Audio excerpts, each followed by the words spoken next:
नमस्कार मित्रांनो आणि मैत्रिणींनो, मी सुलभा डोईफोडे सुलभा कॅन कुक या चॅनलमध्ये तुमचं सगळ्यांचं परत एकदा खूप खूप स्वागत आहे. आज आपण साबुदाणा बटाटा वडा कसा बनवायचा ते पाहणार आहोत. तर त्यासाठी आपल्याला काय काय लागणार आहे ते पण पाहूयात. आपण पहिले शेंगदाणे भाजून घेतलेले आहेत आणि आता आपण बटाटे शिजवायला ठेवलेत. बटाटे चांगले शिजले की आपण त्याची छान तयारी करून घेऊ. आता इथे पाहू शकता साबुदाणा आहे, हिरवी मिरची, बटाट्याचं मी कुस्करून घेतलेलं आहे आणि हे शेंगदाण्याचं कूट आहे. शेंगदाणे भाजून बारीक करून घेतलेले आहेत. तर आता तुम्ही बघा, मी एका पातेल्यामध्ये ट्रान्सफर केला आहे शाबू.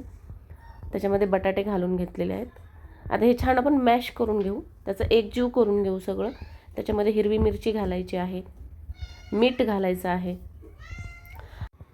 तर साबुदाणा वडे बनवताना कधीही काय करायचं, जर तुम्हाला संध्याकाळी साबुदाणा वडे बनवायचे तर तुम्हाला ते सकाळी शाबू भिजायला ठेवावं लागेल.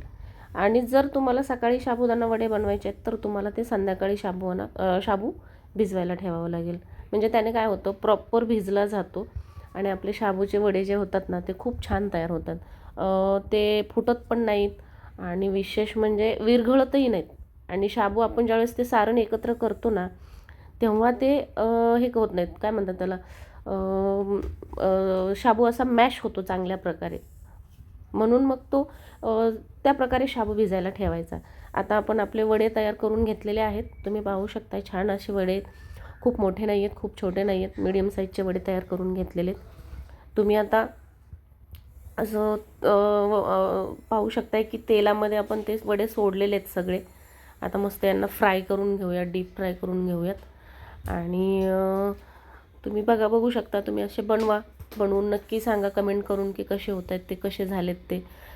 मी 3 पाव शाबू घेतला होता कारण आमच्याकडे पाहुणे येणार होते म्हणून.